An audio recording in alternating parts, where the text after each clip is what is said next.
Salut tout le monde, c'est Goulven Tristan du livre Comment je me suis constitué un patrimoine de plusieurs millions d'euros avec un salaire de 1750 euros. Aujourd'hui, je suis content de vous retrouver pour un nouveau témoignage, pour une nouvelle interview, des gens qui passent à l'action, des gens qui sortent de leur zone de confort. Et aujourd'hui, je suis en présence, vous l'aurez sûrement reconnu, de Matt du Forex Gang. Donc aujourd'hui, il va nous parler de sa spécialité, de ce qu'il a entrepris, de ce qu'il a mis en place à travers le trading, le forex. Mais avant de commencer l'interview, avant d'en savoir plus sur qui est Mathieu, pourquoi le trading, qui nous dévoile toutes ses pépites, si ce n'est pas encore fait, je vous invite à télécharger mon dernier livre, Trouver et acquérir la bonne affaire avant tout le monde, qui se trouve dans le descriptif du lien en haut ou en bas. Et maintenant, c'est à nous, Matt. Matt, merci à toi de me recevoir à Paris. C'est moi. Merci à toi aussi. Pour ceux qui te découvriraient, qui ne te connaissent pas encore, est-ce que tu peux te présenter en 2-3 mots qui tu es, comment t'appelles-tu, que fais-tu dans la vie? Alors, je m'appelle Mathieu pour les intimes. Donc, je suis trader et coach pour traders débutants. J'ai fondé la communauté du Forex Gang il y a à peu près 2 à 3 ans maintenant. On est déjà plus de 1500 personnes. Donc nous, notre spécialité, c'est le trading sur les devises monétaires qu'on appelle les marchés financiers du Forex. Et puis voilà. Alors comment justement tu nous parles de forex, de trading, comment t'es venu le trading, le forex? C'est un truc qui était inné chez toi, t'as été bercé là-dedans par rapport au reportage que je voyais à l'époque, c'était sur la 5 quand ça existait avant Arte. Je voyais plein de reportages sur les traders, les marchés financiers. Tu voyais des mecs, ils étaient chez eux avec plein d'écrans. Et à l'époque on était en francs et le mec il disait, voyez là je suis là, il est 10h du matin et je gagne à peu près entre 10 000 et 20 000 francs par mois. Et moi, ça m'a tilté tout de suite. Je suis chez moi, j'ai pas besoin de sortir de chez moi. J'ai juste à regarder mes écrans et puis j'ai 20 000 francs qui tombent tous les mois sur mon compte bancaire. Donc du coup, ça m'a... Donc c'est juste un reportage qui t'a mis la puce à l'oreille. C'est un reportage qui m'a fait découvrir l'existence de ce métier. D'accord. Et tu voyais les mecs aussi, ils sortaient de chez eux, ils avaient des Ferrari, ils avaient des belles nanas, etc. Et moi, tout de suite, ça m'a... Je dis, mais c'est ça que je veux faire. Parce que là, je suis à l'école, j'apprends des choses, mais... T'avais quel âge à cette époque-là? Je sais pas, je devais avoir 13-14 ans, quelque chose comme ça. 13-14 ans, t'avais? Je te dis, on était à l'époque du franc encore. D'accord. 13-14 ans et je savais qu'à la sortie de l'école, j'allais jobber comme tout le monde, rentrer dans l'esclavage moderne et ne pas aspirer à plus de... À l'époque, on était en francs, mais après, même quand on est passé à l'euro, aspirer à plus de 2000 euros, 2500 euros net par mois. Parce que quand tu es salarié, toucher 2500 euros net par mois, même avec un bac plus 5, c'est super difficile de toucher ça. Ouais, carrément. Aujourd'hui, c'est multiplié par 40, par 50, mais c'est super difficile. Donc du coup, je me suis dit, c'est ça que je veux faire. Et tu sais, à l'époque, on était à l'époque du franc et il n'y avait pas encore Internet. Les seules sources d'informations que tu pouvais avoir, c'est les livres à la FNAC. Mais, les journaux aussi peut-être, non? Ouais, les journaux, mais les journaux, ils vont juste te donner des infos sur des annonces économiques. Mais sinon, le cœur du métier, comment ça fonctionne, comment ça marche, les stratégies, etc., comment on fait pour accéder au marché financier, il n'y avait pas d'autres sources d'informations que les livres à la FNAC. Donc quand je sortais du collège et même du lycée, j'allais à la FNAC et j'allais dans le rayon éco et je regardais tous les marchés, tous les livres sur les finances et je lisais les livres, je me formais. Et après, quand Internet est arrivé, boum, t'as des gens qui allaient télécharger des sons sur Napster. Moi, direct, j'allais chercher l'information sur les sites américains, comment trader, etc. Et c'est comme ça que je me suis mis dans le trading en fait. D'accord, tu as fait des études par rapport à ça du coup, moi à la base, je suis informaticien à la base. D'accord. J'ai un bac plus 5 en informatique. Ça t'a aidé un peu justement à te lancer dans le trading non, ou pas? Non, ça m'a juste aidé à créer des sites internet, mettre en place des sites internet, me familiariser avec l'informatique, mais pas du tout, ça n'a rien à voir. Donc, à la limite, même cosinus et Pythagore m'a plus t'aider que l'informatique. Donc à quel âge concrètement tu fais tes premiers trades? Tu te dis maintenant ça y est, j'ai mon ordinateur, je fais mes trades. C'était en 2011. 2011, voilà, donc 2011. Il y a près bientôt 7 ans. Voilà, 2011. Et après, je m'y suis mis sérieusement juste après mon licenciement économique. Parce que là, j'avais tout mon temps. J'avais 1 an de chômage. Donc pendant 1 an, j'ai eu mon salaire complet. Tu as mis à profit justement cette année de chômage. Matin, midi et soir, je me suis mis à fond sur le trading. Et du coup, en 1 an, donc en 12 mois, j'ai acquis beaucoup d'expérience, beaucoup de dextérité. Et après, j'ai pris mon vrai capital et puis je me suis lancé donc dans toi, tu dans la traites marque. sur les monnaies, comme tu l'as dit, sur le Forex. Les devises monétaires. Les devises monétaires, donc, explique-nous en 2-3 mots, c'est quoi les devises monétaires? Comment Bah, tu traites là-dessus? c'est le fiduciaire en fait. Les devises monétaires, c'est ce que tu utilises tous les jours. Ouais. Les euros, les yens. En fait, c'est les monnaies de chaque pays. Tu fais des plus-values Ouais. sur des tendances haussières, mais aussi sur des effondrements. Moi, c'est ça que j'aime. C'est m'enrichir sur des effondrements. Parce que D'accord. quand tu as des effondrements économiques, tu regardes BFM TV, c'est la fin du monde. Alors que eux, les traders, c'est ce qu'ils cherchent. Ils recherchent les effondrements pour faire de la plus-value sur des effondrements économiques, effondrements de marché. Et nous, les traders, on appelle ça le short selling. Tu vois, par exemple, pour le marché des crypto-monnaies, Ouais. les gens connaissent seulement le fait d'acheter et de faire de la plus-value. Mais ils ne connaissent pas aussi le fait de faire de la plus-value sur l'effondrement des crypto-monnaies. Ouais, Tu pareil vois, à la hausse, pareil à la baisse. voilà. Donc moi, quand j'ai découvert que tu pouvais faire de l'argent chez toi, sur ton canapé, que ce soit à la hausse ou à la baisse, tu sais, pour moi, ça a été un choc psychologique. Je me suis dit, attends, merde, là, il y a un effondrement économique et je suis en train de faire 500 € en 1 heure de temps. Et Moi, l'image que moi, avant de te connaître, Ouais. où moi, mon message que je véhicule, c'est de démocratiser l'immobilier pour tout le monde, le rendre accessible à tout le monde.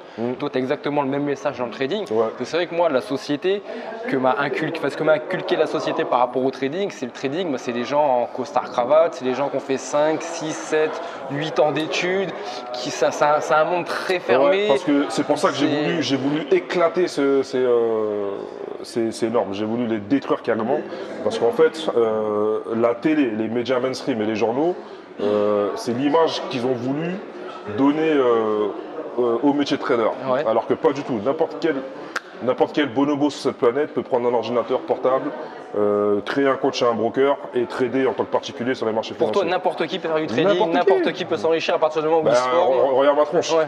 Tu vois moi, je grossis les traits, tu vois, exprès pour bien sûr. montrer aux gens que voilà, n'importe qui peut apprendre à trader et trader sur les marchés financiers. Donc j'ai voulu éclater ces normes et démontrer à tout le monde que c'était possible de devenir trader chez soi et de faire minimum 200 € par jour chez soi, sur son canapé. Je te dis même des fois, je suis en slip chez moi, sur mon canapé, j'allume la télé, je mets une série télé, puis je fais de l'argent tranquillement, tu vois. Et justement, ça parce que le trading, on a l'image aussi, enfin moi en tout cas, c'est encore l'image que j'avais de la société, le trading, on a l'impression que le trading, il faut y être presque H24, quoi. Alors au début dans la formation, quand tu vas te former, pour habituer ton cerveau au mouvement et au cycle de chaque marché financier, moi par exemple sur le Forex, pour habituer mon cerveau à chaque mouvement de chaque paire de devises, tu es quand même obligé au début pendant ton apprentissage de passer quand même un certain nombre d'heures de temps de formation. Mais ensuite, une fois que tu es formé, tu as 3 types de trading. Tu as ce qu'on appelle le scalping. Le scalping, ça va t'obliger à rester toute la journée derrière ton écran. Ensuite, tu as l'intraday. Moi, j'ai commencé par ça. L'intraday, c'est soit tu trades le matin. Pour nous, Français, ça va correspondre à la session de Londres. Ouais. Soit tu trades uniquement l'après-midi. Pour nous, Français, ça va correspondre à la session de New York. Ou soit tu trades la nuit. Et pour nous, Français, ça va correspondre au marché asiatique. Voilà. Et après, tu as le swing trading. Donc là, par exemple, cette année, je me suis dirigé vers le swing trading. Le swing trading, ça va faire en sorte que tu puisses uniquement rester 1 à 2 heures max par jour ou tous les 2 jours sur ton écran d'ordinateur pour surveiller tes trades que tu vas laisser tourner pendant 3 jours, 1 semaine, voire 1 mois ou 2 mois. Que tu bloques les baisses, les hausses, exactement. C'est automatiquement, c'est ça? Voilà, en fait, après analyse technique, tu rentres au bon moment et une fois que tu es rentré au bon moment, bah, tu laisses courir ton trade, tu peux laisser tourner pendant 1 semaine, 2 semaines, 1 mois ou maximum 3-4 jours, tu vois. C'est comme ceux qui font de l'achat de crypto-monnaies et qui, comme on dit dans le jargon, qui hold, qui bloquent le trade pendant presque 1 mois, même 1 an, 2 ans, tu vois. D'accord. Et c'est pareil sur le marché du Forex. Donc si j'ai bien compris par rapport au trading, pour ceux aussi qui découvriraient un peu le trading, enfin en tout cas comment toi tu le démocratises, donc le trading d'une part c'est abordable à tout le monde, à partir que la personne se forme. Exactement. On peut avoir une vie de famille à côté, Exactement. On n'est pas obligé d'être H24 sur son ordinateur. Et pour les chiffres, toi tu gagnais combien au début quand tu as commencé à trader? Faut mettre quelle somme d'argent? Tu as investi avec quelle somme d'argent? Ce qu'il faut savoir, c'est que comme dans tout business, plus tu vas injecter du capital, plus tu vas faire du capital. Moi, je sais que j'avais commencé avec 3 comptes à 1 000 €. Et avec 1 000 €, tu vois. Pourquoi 3 comptes? Parce qu'en fait, j'ai cramé 3 comptes à 1000 euros à mes débuts. Parce que j'ai voulu, j'étais pas suffisamment entraîné, j'étais pas prêt. Parce qu'en fait, tu sais, quand tu commences le trading, tu vois que l'argent, en fait, il est sur le graphique. Et là, tu as la cupidité qui commence à se décupler parce que tu vois tout l'argent défiler sur le graphique. Donc, du coup, tu es pressé de faire de l'argent. Donc, moi, j'ai été pressé de faire de l'argent. J'ai commencé avec 1000 euros. Je suis monté jusqu'à 5000 en un mois. Et après, j'ai tout perdu. Parce que je ne respectais pas mon money management, j'avais la cupidité et puis je n'étais pas assez entraîné. Et ensuite, j'ai ouvert un 4e compte, j'ai mis 5000 euros.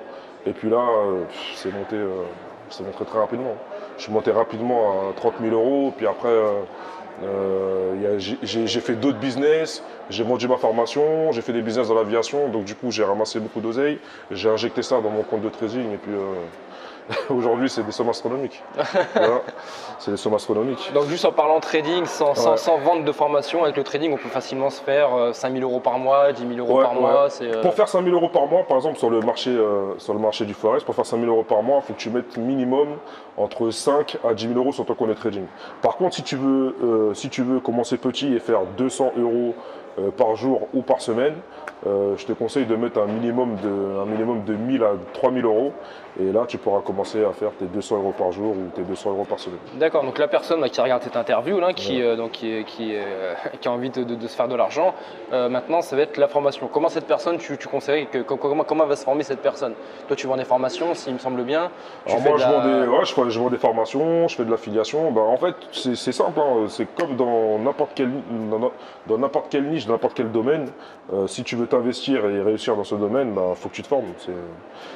C'est la règle de base.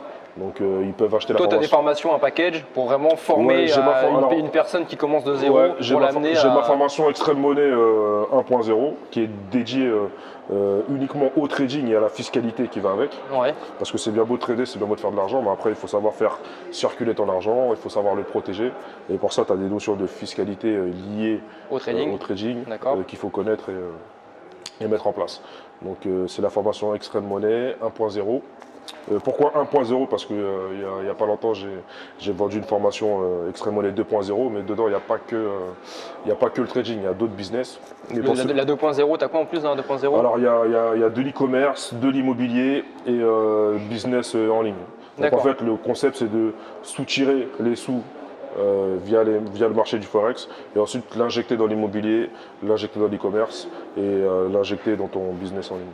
D'accord, on peut te retrouver où? S'il y en a qui sont intéressés pour acheter des formations. Vous pouvez me retrouver donc sur YouTube. Donc vous tapez Fuck RUSD ou Extreme Money, vous tombez sur moi. Vous pouvez me retrouver sur mon blog trading-formation.fr. Et vous pouvez aussi me retrouver sur Instagram et Facebook. Vous tapez Fuck RUSD et vous tombez sur moi. Justement, un dernier petit mot par rapport à ta tenue. C'est pour faire un petit clin d'œil aux traders, c'est pour faire un petit clin d'œil à tous ceux qui n'ont pas cru en toi. Alors déjà, en fait, il y a plusieurs choses. Déjà, je voulais casser les codes de l'image du trading. Tu les as bien cassés. Voilà, cassés de A à Z. Ensuite, secondo, en fait, comme je te disais, j'étais en slip chez moi sur mon canapé. Je viens de faire 600 euros comme ça en 1 heure de temps. Et dans ma tête, je me dis, what the fuck? Putain, pour faire 500 euros quand j'étais salarié, il fallait combien? Il fallait au moins 2-3 semaines. Une semaine de taf, tu vois. Ouais. Et donc je me suis dit, what the fuck? Et j'ai dit, tiens, vu que là, je vais me faire 600 euros en 1 heure sur EURUSD, ben, je vais m'appeler Fuck RUSD. Là, je vais bien casser les codes. Et après, le logo, ben, c'est venu tout seul. Hein. C'est venu tout seul. Et puis je me suis dit, bon, ben, moi, quand je vais faire mes vidéos, je vais m'appeler Monsieur Fuck RUSD et je sais que je vais faire la différence. On va se rappeler de toi, quoi. Voilà, on va se rappeler de moi, je vais rester dans l'esprit des gens et les gens vont bien comprendre qu'il n'y a pas besoin de me mettre un costard-cravate pour trader sur le marché du Forex et prendre 15 jets par jour, tu vois. Enfin, 15 jets par mois. Parce que là, je suis à 15 jets par mois maintenant, tu vois. Et j'aime bien montrer ce côté-là, tu vois. Comme ça, en fait, ça démontre que n'importe qui peut trader sur les marchés financiers. Regarde, aujourd'hui, n'importe qui trade sur les crypto-monnaies. Oui, bien sûr. Il n'y a plus besoin d'avoir un costard-cravate. Parce qu'en parallèlement à ça, maintenant, tu as lancé un business dans l'aviation, c'est ça? Dans la location de jets privés. Justement, à force de prendre des jets privés, en fait, je me suis dit pourquoi pas lancer mon business. Donc du coup, j'ai un ami qui m'a lancé dedans et puis on s'est associés. Et tu as fait floquer exactement. Ça, c'est le plus fort, ça. Tu as fait floquer je me suis dit, allez, des avions, tes jets privés, à l'effigie de ton... Fuck RUSD, tu vois. Et puis ça plaît aux gens, tu vois, même les clients, tu sais, t'as des Russes, t'as des Qataris, t'as des acteurs, des chanteurs, tu vois, ça les dérange pas. Au contraire, ça leur fait marrer, tu vois. Donc, non, félicitations voilà. En tout cas pour ton parcours. Bravo pour avoir démocratisé le trading et en parler ouvertement et surtout le rendre accessible à un maximum de personnes. Si tu avais justement un dernier mot à dire, un dernier mot de motivation pour ceux qui ont des projets, que ce soit en trading, que ce soit dans l'entrepreneuriat, dans l'immobilier, n'importe quoi, mais qui doutent, qui ont peur, qui savent pas, qui ont du mal à implémenter, qu'est-ce que tu leur conseillerais toi par rapport à tout ton parcours? Déjà ne pas vivre par rapport aux yeux des autres. C'est-à-dire qu'il ne faut pas avoir peur de que dira-t-on, qu'est-ce que ma famille va dire, qu'est-ce que mon conjoint, ma conjointe va dire. Vous avez une idée en tête, vous la faites, point. Moi, je suis l'exemple parfait d'une réussite. Je suis parti du chômage à 15 jets privés par mois, et ça en l'espace de 2 ans. Donc moi, le slogan que j'aime bien dire, c'est tout est possible et rien n'est impossible. Donc si vous avez un projet en tête, faites-le, point barre. Posez-vous aucune question, vous le faites. Moi, quand j'ai voulu faire mon logo Fucker USD, quand j'ai voulu m'appeler Monsieur Fucker USD, je me suis posé aucune question, je l'ai fait, point barre. Donc, voilà. Non, mais en tout cas, merci Matt pour ce témoignage, cette interview. Franchement, j'espère que tu vas en motiver un maximum pour ceux qui voulaient se lancer sûrement dans le trading mais qui hésitaient un peu ou qui ne connaissaient pas les codes. Si cette vidéo vous a plu, n'hésitez pas à mettre un gros pouce vers le haut, à la partager, à la liker, à vraiment la véhiculer à tous les entrepreneurs que vous connaissez. Et moi, je vous retrouve très prochainement pour de nouveaux interviews et de nouvelles vidéos. Bye bye. Ciao.